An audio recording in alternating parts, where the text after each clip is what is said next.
Hey guys, welcome back to my channel. My name is Mike. You guys are rocking with me on Mike's Intellectual Corner. On today's episode, I thought that we would go ahead and start a new series on this channel, and we're going to go ahead and start reacting to Geography Now.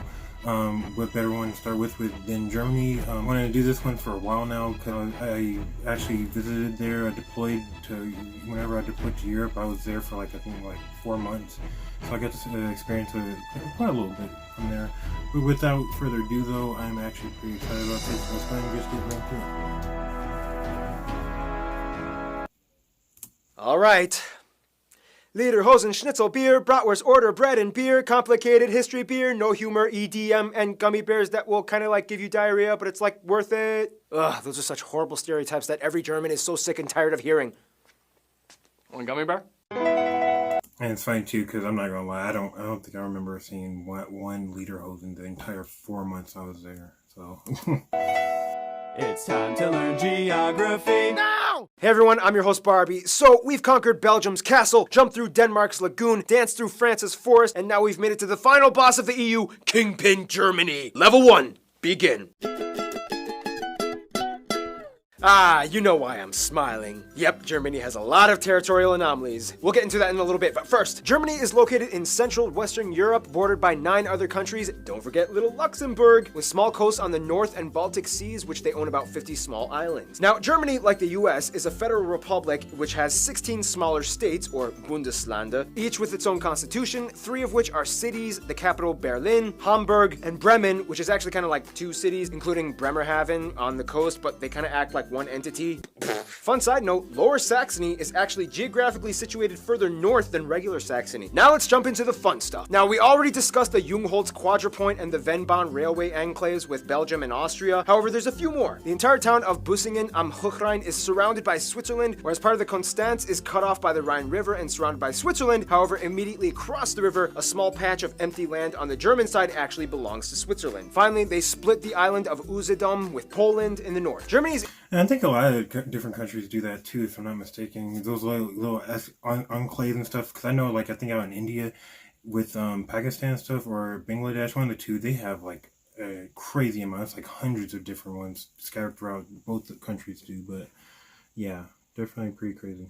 Germany is interesting because every state in the country has its own distinct culture, dialect, history, food, traditions. I mean, Bavarians will be quite drastically different from Schleswig-Holsteiners. Mecklenburg-Vorpommern will be different from Saarland. This all has to do with ancient and recent history. Basically, in the quickest way I can summarize this, Germanic tribes, Roman wars, Charlemagne, 3 kingdoms, this guy marries an Italian, creating a whole new mess called the Holy Roman Empire made up of 300 smaller separate kingdoms, states, and dukedoms, which had nothing to do with Romans. Teutonic Knights, Brandenburgs became Prussia, Habsburgs became Austrians, Lithuanians and Poles made their own thing, whereas the Hungarians joined the Austrians. Wars, battles, Napoleon comes over and messes everything up, and finally, German nationalism surges, and in 1871, Otto von Bismarck creates the first proto-German unified state. And then they're all like, oh dang, we came late to this game. We gotta scramble for some colonies. And that's how all of these countries at one point spoke German. Oh, and also keep in mind, 300 years before this, a German banking company obtained colonial rights to Venezuela for 20 years. They were looking for the lost city of El Dorado. So technically, you can kind of say Germans colonized the Americas, but it wasn't like a nationalized conquest thing. They also did they were in there too a little bit, because I remember, I'm pretty sure that's where America got Germantown, because sometime in, I want to say the 1700s, mid 1700s, early 1700s, Germans came over and colonized it. I want to say it was in Pennsylvania, Germantown, Pennsylvania, that's where it is, but correct me if I'm wrong, but yeah. Fast forward even more, and then you get World War I, the monarchy ends, Treaty of Versailles, they lose land, Nazis come in, World War II, Germany splits in 2 for about 40 years, and then finally, we get the Germany we have today. East Germany, consisting of these states, is today still quite different from the rest of Germany as it was first occupied and influenced by the Soviet Union. They are generally not as well off economically as the rest of the country, as you can still see the blocky Soviet-style buildings sprawled throughout the regions. Yeah, and I remember whenever we were going from Germany to Poland, once you cross that that kind of threshold, it almost you can tell, because that it just goes like that all the way until you're in Poland, and it feels like you're in Poland before you're even in Poland, if that kind of makes sense. Just because everything kind of looks like Eastern European, if that makes sense. But yeah.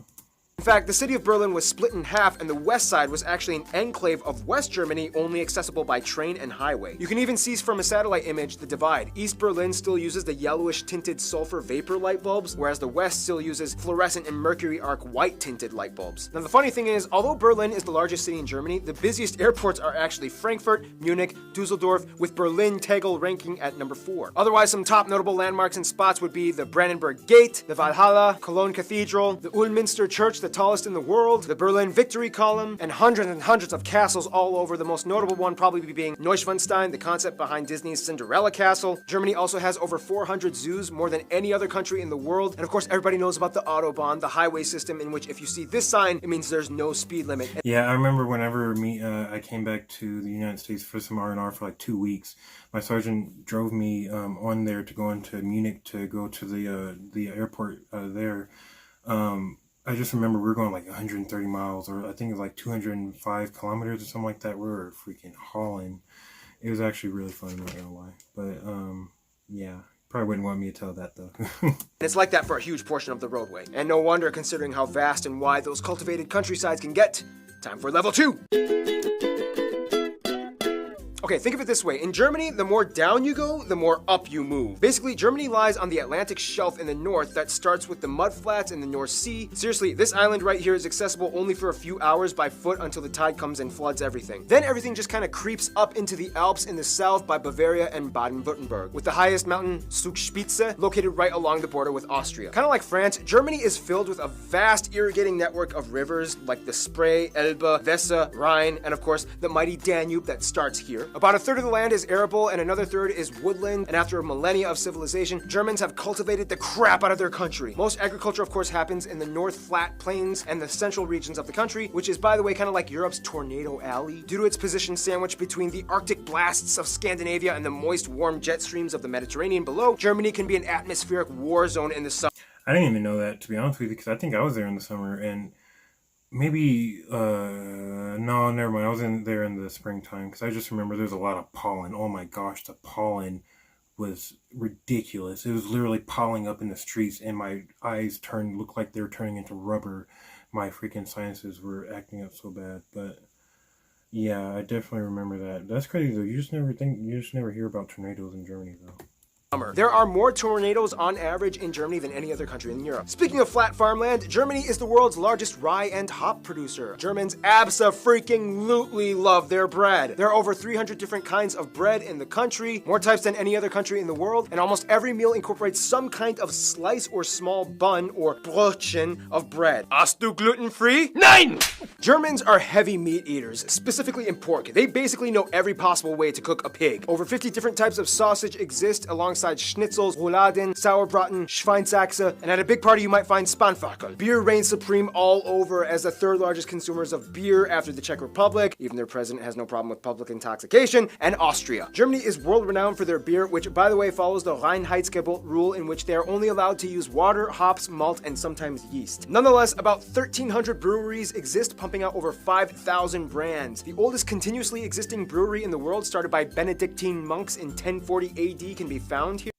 That, I'm not gonna lie to. I think when I was there, I had Dunkelweizen and Hefeweizen. Those are some really good beers. They had like, I want to say like 15. It was between 15 like 21% alcohol in those. This is freaking ridiculous, but very good. And they came like they were like 40s, but they look like beer, you know what I'm saying? It wasn't a 40, it wasn't malt liquor, but it was definitely good. Germany takes the environment very seriously, and for the past 2 decades has been going on a major green revolution. As of today, they have the largest installed solar power capacity, and green infrastructure practices like home installed turbines and solar panels have seen a huge surge in the past 10 years. Forests dominate the southern regions where the landscape gets hillier and mountainous, the most famous one being the Black Forest or the Schwarzwald in Baden-Württemberg. Deer, bears, boar, foxes, badgers, and the national animal, the eagle, can be found thriving in these parts. Nonetheless, economically, Germany is known mostly for their exceptional engineering and industry production. Companies we've all heard of like Volkswagen, BMW, Mercedes-Benz, Porsche, Audi, Telecom, Nivea, DHL, Bosch, Adidas, Puma, Adidas, Puma! Yeah, it's kind of like the whole Biscoito Bolacha thing from Brazil. Remember? Well, we have mudflats, tornadoes, pork, beer, mountains. All that's missing is people. Level 3. Fun little side note, in Germany, this is 3, not Which I think we all learned from Inglorious Bastards anyway. If you guys remember that scene, that's how I learned it anyway. This. Now, if the EU was a family, Germany would kind of be like the dad who got out of rehab, reconciled with his wife and kids, and is taking his new life very seriously as he is haunted by the demons of his past every day. First of all, the country has about 82 million people and is the most populated in the EU, second most in Europe after Russia, and has the fourth largest nominal GDP in the world. About 80% of the country identifies as ethnically German, 12% other Europeans, mostly Polish, Italian, Dutch, and so on. Turks make up about 3.5%, Asians at 2%, and the rest are made up of other groups like Africans and Americans. Yeah, I feel like Germany is probably like one of the most diverse, I think closest to a melting pot, I would say, compared to like Poland or Romania, where I was definitely sticking out like sore thumb, I would say. I cannot talk. Also, they use the euro, they use the C and F type outlets, and they drive on the right side of the road. Germany is without a doubt a global powerhouse. It is the strongest economy in the EU and makes up about 16% of the union's population. It's the third largest exporter and importer of goods in the world. After the United States, Germany is also the second most popular global migration destination. Germany experiences a high standard of living, tuition-free universities, if you get accepted that is, a mostly government-subsidized universal healthcare system, about a quarter is still privatized, and state pension for retirement at age 65. They also got 16, I think the drinking age there is 16, if I'm not mistaken. If you live there, let me know, but if I'm not mistaken, it was, I think, 16. Either 16 or 18, but I want to say 16. Now, when it comes to language, things get a little tricky. Each state kind of has their own type of German. However, to get by, most Germans learn how to speak Hochdeutsch, or High German, which is the standard dialect. The European Charter, however, protects the minority languages of Frisian, Danish, Romani, Sorbian, which is like a Slavic-based language used along the Czech-Polish border, and Plattdeutsch, or Low German, which has similarities to Dutch and is typically used by the Amish and Mennonite communities across the world. In terms of regional distinctions, though, Germany is kind of divided into 5 cultural areas: Rhineland, East and Mitteldeutschland, Norddeutschland, Baden-Württemberg, and Bavaria. Rhineland is on the west side and has a culture somewhat more influenced by France, more Catholics. Carnival celebrations are huge out here. East and Middle Germany was the part that used to be its own country for 40 years as it was influenced by the Soviets. Sorbians can also be found here too. Northern Germany has a coastal sea culture that identifies closer with Denmark and the Netherlands. They are also known for being kind of quiet and reserved. Baden-Württemberg has an interesting Swabian culture where they speak a dialect so thick that only about 40% of it is intelligible to other Germans. It honestly just sounds like America. Like that right there sounds like Northeast America, where you got a lot of people saying coffee and Kiev and ma and stuff like that, and you're like, what the hell is he talking about? But yeah. And then you have Bavaria, which is where the Americanized, perpetuated stereotypes about Germany came from, with Lederhosen, dirndls, half-timber, beer houses, and cuckoo clocks. For the record, Germans are sick of those stereotypes. It's like saying all Americans are cowboys with guns and horses. Speaking of stereotypes, some of the stereotypes in Germany include things like Saxons being very indecisive, Berliners are always bragging about themselves, Swabians are stingy, Bavarians drank too much, Hessians talk too much, Holsteiners don't talk enough, and so on. Words differ from regions too. For example, in High German, you would say Auf Wiedersehen, but in Bavarian, you would say Fiat die Gott. In Kölsch, you would say Tschüss, and in Rhineland, you might say Ajus. And there's so many compound words that get really long and complicated, like Rindfleischetikettierungsaufgabenübertragungsgesetz. This is because many words are merkwürdig, or ambiguous words, that are kind of elongated to give off an extensive meaning. Germans have very vivid imaginations and make up words for everything. Like my favorite word, Backpfeifengesicht. Not this time. And honestly, the language just sounds like it just sounds like you're yelling at somebody or you're getting yelled at. Honestly, I don't mind it, and I want to learn more of it personally, but because it definitely makes you sound like you're in charge. It makes you sound like you know what I'm saying, you're either really pissed off or you know what the hell you're talking about, which is kind of funny to think about, but yeah.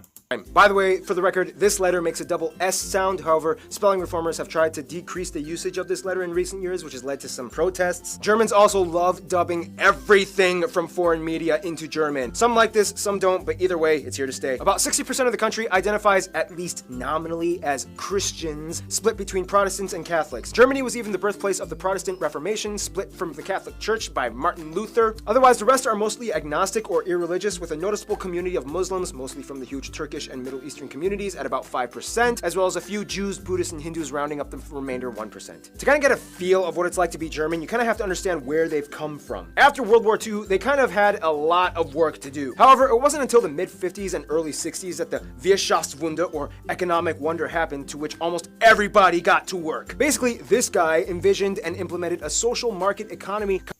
Just one of those, you know what I'm saying,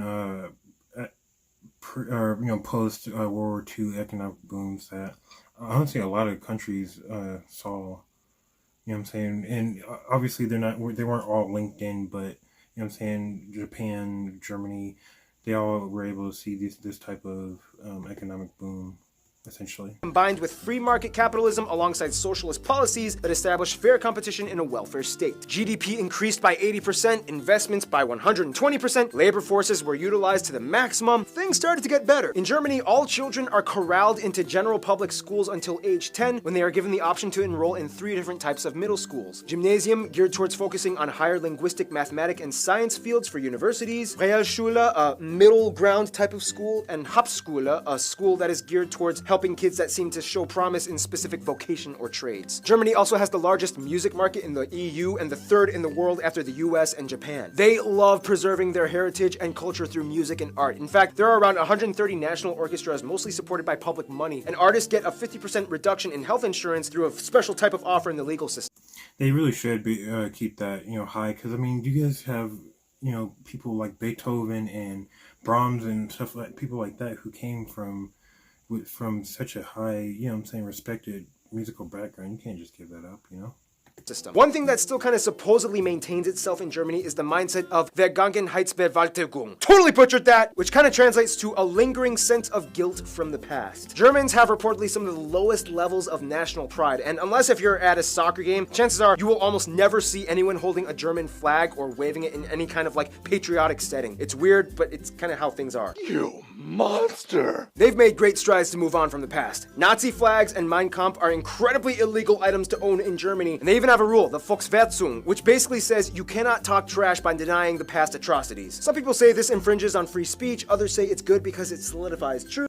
Yeah, and I know a lot of other things are legal, like you can't salute like that anymore. You can't even really bring up, Hitler or anything like that. You just can't. That's why I think they also have him severely, not severely, but they have him pretty locked down on, media wise throughout the country, if I'm not mistaken. If not, let me know, but Otherwise, some notable Germans throughout history include Charlemagne, although he was a Frank, but I guess it kind of counts. Albrecht, Dürer, David Friedrich, Gutenberg, Bach, Beethoven, Karl Benz, Albert Einstein, although Americans would like to claim that he moved to the US and became an American. Johannes Kepler, Johann Wolfgang von Goethe, Friedrich Schiller, Michael Schumacher, Alex von Humboldt, and of course Karl Marx and Friedrich Engels co-founded Marxism.